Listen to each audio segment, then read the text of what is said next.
Hello, welcome to Lunar Persuasion Astrology. Today, we're going to talk about the full moon for November 2024 using Sidereal Vedic Astrology. We'll also take a look at each ascendant to see how these energies will play out. Check out the link in the description if you need to calculate your sidereal placement. Now, the full moon is a time of reflection as the moon and the sun are in opposition to each other in the sky. This symbolizes our emotional mind reflecting the light of our self-expression. Full moons are a great time to assess within how we are progressing on our life's journey. First, we'll take a look at the chart for this full moon. The time of the exact opposition is 3:27 p.m. Central Standard Time. All right, so as we can see here in the chart, the moon is in the final degrees of Aries, ruled by Mars, while Sun sits in Libra, ruled by Venus. In this chart, Mars is in a weakened position where it sits in the sign of Cancer. However, Cancer is ruled by the moon, so we have a planetary exchange. This is a very powerful interaction between two planets where they work together to perform what they do best. In this case, Mars represents our courage and fighting power, while the moon represents our mind and the lens through which we experience life. Mars is also 4 places away from the moon, so this is bringing passion and energy into our emotional connections because the 4th house represents our emotional connections, our home. It also represents mother. Now, let's take a look at Venus. Venus represents our relationships, beauty, compromise, and it's sitting 9 houses away from the moon. This is infusing wisdom and higher teachings into the lessons of this transit. Venus is 3 places away from the sun, and this is indicating happiness from effort and pursuing new ideas. Now, we can look at Saturn here. He is the planet of responsibility and humility, and Saturn is 11 places from the moon. This is great for gains and achievements through discipline and commitment. Saturn in his own sign of Aquarius adds an extra layer of strength as well. There is another planetary exchange taking place between Venus and Jupiter. This indicates a unique connection between our values, our beliefs, happiness, and our sense of security. Adding to this theme is the opposition of Jupiter and Mercury. These 2 planets are completely different from one another, and Mercury is our intellect while Jupiter is our beliefs. So this can kind of activate an overstimulated mind. These energies must work together to find a balance that feels truthful, so we maintain our integrity and authenticity.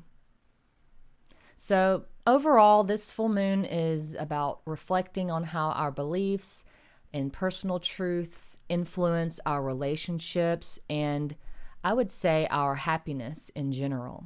Okay, now let's look at the ascendants and see where these energies are playing out. If you are an Aries or a Libra ascendant, this full moon is taking place in your relationship axis. So for Aries, the moon will be in your 1st house, and Libra, the moon will be in your 7th house. So there's this interplay between your relationships and your individuality and how those things work together. Now, Taurus and Scorpio ascendant, this is going to take place in your 12th and 6th house.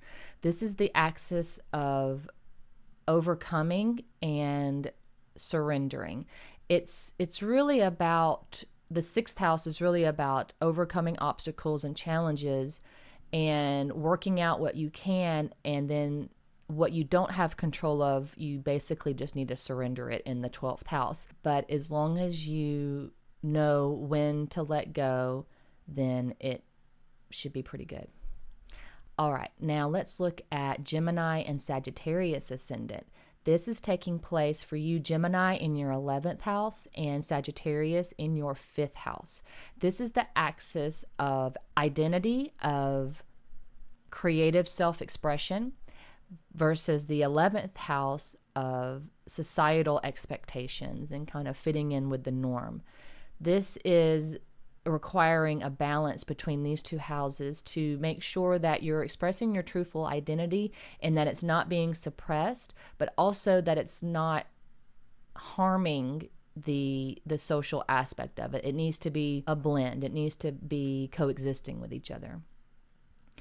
Cancer and Capricorn ascendant, this is going to be in your 10th and 4th house axis. So for Cancer, this will be your 10th house of career, and Capricorn, this will be your 4th house of home. And this is really about your private life and your public life. So what are you doing at home that you're sharing out in public? What do you share out in public, and does it match what you do at home? How much are you exposing of your private life, and vice versa? So that's really the theme that's playing out for you, Cancer and Capricorn ascendant.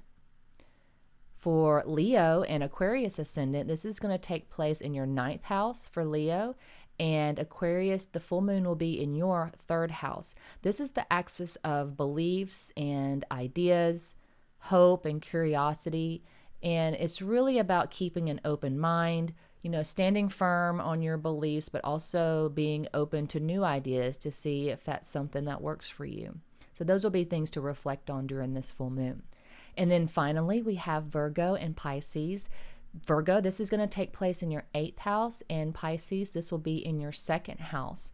This is the axis of our values, of our material wealth, and also our attachments in general. Now, it's about holding on too long to things that we may need to let go of. And since we have this 8th house energy, which is naturally ruled by Scorpio, it's a water sign. This is going to be, could be some emotional attachments here that need to be let go. But it's really about just reflecting on those things and seeing what's working out best for you.